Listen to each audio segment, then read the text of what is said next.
Ada dua macam puasa. Yang pertama puasa minimalis. Yang kedua puasa maksimalis. Puasa minimalis adalah puasa yang standar. Hanya menahan makan, menahan minum, dan tidak bersetubuh. Itu standar puasanya anak-anak. Kalau puasa maksimalis, puasa yang tidak hanya menghindari dari yang membatalkan puasa, tetapi mata kita ikut berpuasa, subhanallah. Telinga kita ikut berpuasa, mulut kita ikut berpuasa, bahkan hati kita ini kita bersihkan dari segala hal yang Allah tidak berkenan. Tidak hanya itu jemaah sekalian, puasa maksimalis ditandai dengan tangan yang bersedekah, ditandai dengan sholat sunnah yang banyak, ditandai dengan tadarus Al-Quran yang banyak, ditandai dengan berzikir yang banyak. Hadirin sekalian, hanya puasa maksimalis yang bisa merantai setan. Hanya puasa maksimalis yang bisa mengunci neraka. Ketahuilah hadirin sekalian, selama Ramadan itu bukan Allah yang mengunci neraka, bukan Allah yang merantai setan. Yang merantai setan itu adalah diri kita sendiri. Mengapa jemaah sekalian? Karena kita sama sekali tidak memberikan ruang sedikit pun setan untuk bergerak mengganggu kita. Hadirin sekalian, cobalah berpuasa maksimalis. Yakinlah bahwa keluarga kita pasti bahagia. Karena kita yang biasa marah, tidak marah. Yang biasa tidak menghargai. Subhanallah. Yang biasanya tidak pernah meminta maaf, minta maaf. Yang biasanya pelit kepada istri, menjadi lebih dermawan. Maka berpuasalah maksimalis, pasti keluarga kita bahagia. Puasa maksimalis inilah jemaah sekalian yang memberikan kontribusi besar untuk membangun masyarakat Indonesia yang hebat. Terlebih khusus membangun masyarakat Bitung yang hebat, yang multi partai, yang multi etnis, multi mazhab dalam Islam, multi agama. Saya yakin negara ini akan bisa hebat kalau kita, rakyatnya, pemimpinnya, tokoh-tokoh kita semuanya puasa maksimalis. Alhamdulillah hadirin sekalian, kita ini bangga sebagai orang Indonesia, bangga sebagai orang Bitung, bangga. Mengapa jemaah sekalian? Karena pembangunan Hablum Minallah hampir berhasil. Jumlah masjid di Bitung ini yang hebat-hebat, bahkan penuh jamaah di mana-mana ada. Jumlah penghafal Al-Quran semakin banyak. Bandara kita ini tidak pernah sepi dari orang umroh. Bahkan Mekah dan Madinah tidak ada 1 menit pun absen orang Indonesia. Tapi hadirin sekalian, kita belum maksimal membangun Hablum Minanas manusia, terutama di kota Bitung ini. Kita ingin Hablum Minanas ini berhasil, sehingga yang ada adalah masyarakat yang saling menghargai, masyarakat yang toleransi, masyarakat yang menyejukkan. Ini masih memerlukan proses yang sangat panjang. Hadirin sekalian, mari kita jaga kerukunan di antara kita semua. Kemudian bagaimana caranya supaya kita bisa puasa maksimalis? Yang pertama, gunakan standar surah Al-Imran ayat 134. Bagaimana caranya? Yang pertama, obral sedekah. Obral maaf. Jangan ada sedikit pun di hati kita ini masih ada rasa dendam, masih ada rasa iri sama seseorang. Hati kita ini jemaah sekalian, hati ini miliknya Allah. Jangan kita isi hati kita ini dengan hal-hal yang tidak baik. Hati ini harus diharumkan dengan nama Allah, dengan nama Rasulullah. Jangan hati kita ini kita busukkan dengan rasa benci, dengan rasa dendam kepada siapapun. Hadirin, kita ini subhanallah, dengan kita puasa maksimalis, seperti kita ini ingin menjadi manusia berakhlak Tuhan. Manusia berakhlak Tuhan. Apa maksudnya itu? Perhatikan jemaah sekalian. Allah tidak makan, tapi Allah memberi makan. Allah tidak minum, tapi memberi minum. Kita puasa nanti di bulan Ramadan, kita puasa tapi yang kita pikirkan bagaimana menyelamatkan orang-orang yang susah. Bagaimana kita membantu tetangga kita yang susah. Bagaimana kita membantu orang-orang miskin. Yang kedua, supaya kita bisa melakukan puasa maksimalis, lakukan apa yang ada di dalam surat Al-Hujurat. Itu ada beberapa ayat, antara lain cerdas di dalam memilih informasi. Kita orang yang beriman harus cerdas di dalam memilih informasi. Tidak boleh berbohong. Hati-hati hadirin sekalian. Sekarang ini orang cerdas itu banyak. Orang berpendidikan tak terhitung. Tetapi kita prihatin. Banyaknya orang cerdas, banyaknya orang kreatif itu ternyata juga kreatif juga menjadi produsen berita-berita bohong. Berita-berita hoax. Jangankan kita semua ini jamaah sekalian. Orang yang bergelar doktor, profesor saja bisa termakan berita bohong. Nabi Adam alaihissalam adalah orang pertama kali yang menjadi korban berita bohong.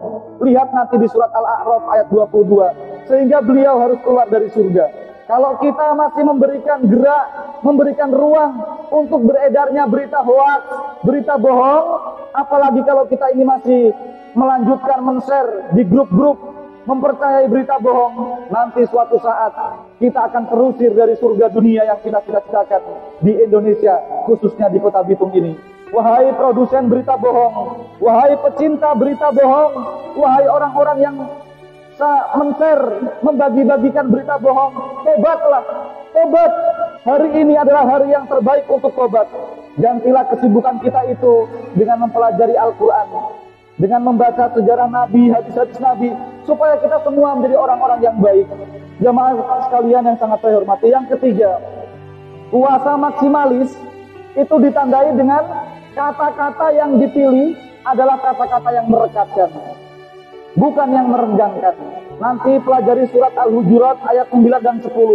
Rasulullah SAW pernah berjalan di atas kuburan, melewati makam, tiba-tiba muka Rasulullah pucat, tangannya gemetar, sampai jubahnya ikut bergetar. Sambil beliau berkata, kasihan dua kuburan ini disiksa berat di dalam kubur. Bukan karena dosa besar, tapi karena soal-soal kecil yang dipandang remeh pada waktu hidupnya. Apa itu? Satu, ini ceroboh soal najis, ketika buang air dan tidak mengerti cara-cara membersihkannya. Yang kedua adalah yamsi bin namimah. Namimah itu, dia itu hidupnya waktu-waktunya dipergunakan untuk hal-hal yang itu memprovokasi. Orang yang namimah itu orang yang suka memprovokasi, provokator. Tidak menyatukan, tidak menyejukkan, tapi memanaskan. Tidak membangun, tapi meruntuhkan. Mudah-mudahan kita dijauhkan dari sifat namimah ini. Hadirin sekalian, jangan sampai puasa kita bertahun-tahun. Jangan sampai sedekah bapak-bapak yang bertahun-tahun. Jangan sampai umroh kita, haji kita. Jangan sampai Al-Quran kita yang kita baca. Jangan sampai semuanya itu gagal mengantarkan kita ke surga karena kecerobohan kita di dalam berbicara. Hadirin, yang keempat adalah hindari buruk sangka. Hindari menjelek-jelekan orang. Alhamdulillah pemilu kita sudah selesai. Mulai sekarang hentikan mengejek orang, hentikan mengolok-olok orang. Jangan kita mengolok-olok murtad, kafir, muslim, banci dan sebagainya. Hentikan jamaah sekalian. Apakah itu pantas diucapkan oleh orang-orang yang biasa ke masjid bersujud kepada Allah? Di dalam Al-Quran dikatakan, siapa yang tidak mau bertobat. Mengapa kata-kata bertobat jamaah sekalian? Sebab itu dosa besar. Maka kita semua dilarang berbuat seperti itu. Sebab Allah mengatakan, jangan-jangan yang kamu ejek ini besok masuk surga lebih duluan daripada kamu. Jangan-jangan orang itu lebih harum di langit daripada namamu. Subhanallah. Maka jamaah sekalian, penilaian Allah tentang manusia seringkali berbeda dengan standar penilaian manusia tentang manusia. Yang terakhir sebagai penutup jamaah sekalian, ayat-ayat yang saya baca tadi, yang substansinya saya ambil tadi, ayat itu sudah turun 14 abad yang lalu, 1445 tahun yang lalu sudah lama. Tapi ayat ini seperti baru turun kemarin yang lalu, karena sangat pas dengan keadaan kita sekarang ini. Marilah kita buang penyakit-penyakit hati, supaya kita menjadi orang yang berpuasa maksimalis. Mengapa harus kita buang? Sebab kita sedang bersiap. Kita buang seluruh penyakit hati kita. Kita buang kebiasaan buruk itu, kita buang semuanya. Nanti malam ke-27 Ramadan, kita install, kita isi baru dengan Lailatul Qadar. Kalau rumah Bapak tidak tersinari matahari, jangan mengolok-olok matahari tidak terbit. Matahari sudah terbit, tapi rumah Bapak sendiri yang kacanya jorok. Rumah kita sendiri yang tertutup kain hitam tebal dan berbau. Lailatul Qadar hanya mampu menembus orang-orang yang hatinya bersih. Dan nanti kita puasa maksimalis, insya Allah kita akan bisa tersinari menyerap energi Lailatul Qadar. Mudah-mudahan Allah membantu kita untuk membersihkan hati kita ini sebelum masuk Ramadan. Mudah-mudahan Allah membantu kita semuanya dan para pemimpin kita untuk berpuasa maksimalis. Dan insya Allah Allah akan memberikan sinar yang terang Lailatul Qadar untuk kita semuanya. Dan kita akan memasuki dunia baru. Baldatun thayyibatun wa rabbun ghafur. Allahumma ghafir lil muslimina wal muslimat wal mu'minina wal mu'minat al ahya'i minhum wal amwat. Allahumma ya Allah, kami mohon Engkau berikan tambahan umur untuk kami ya Allah sampai di bulan suci Ramadan, sampai hari raya Idul Fitri ya Allah, supaya kami ada kesempatan menambah kemuliaan dan memohon untuk mendapatkan ampunan dari-Mu. Allahumma ya Allah, selama Ramadan nanti mandikan kami dengan air segar berisi air ampunan-Mu. Siramilah kami dengan salju yang berisi rahmat-Mu. Segarkan kami juga dengan embun berkah-Mu, agar hati kami bersih di bulan yang suci dan keluar Ramadan sebagai manusia baru yang Engkau cintai. Allahumma ya Allah, dengan puasa kami nanti, karuniakanlah kepada kami keindahan memandang wajah-Mu dan selalu rindu untuk mendekat kepada-Mu. Allahumma ya Allah, dengan puasa kami nanti, bersihkan hati kami dari kemunafikan, jauhkan mulut kami dari berbicara bohong, jauhkan mata kami dari hal-hal yang dosa. Allahumma ya Allah, jadikanlah hari-hari kami selama Ramadan nanti hari-hari yang selalu merasakan berdampingan dengan Nabi Muhammad. Jadikan malam-malam kami nanti ya Allah tarawih, witir dan sahur salat tahajud kami rasanya mencium bau harum semerbak Rasulullah.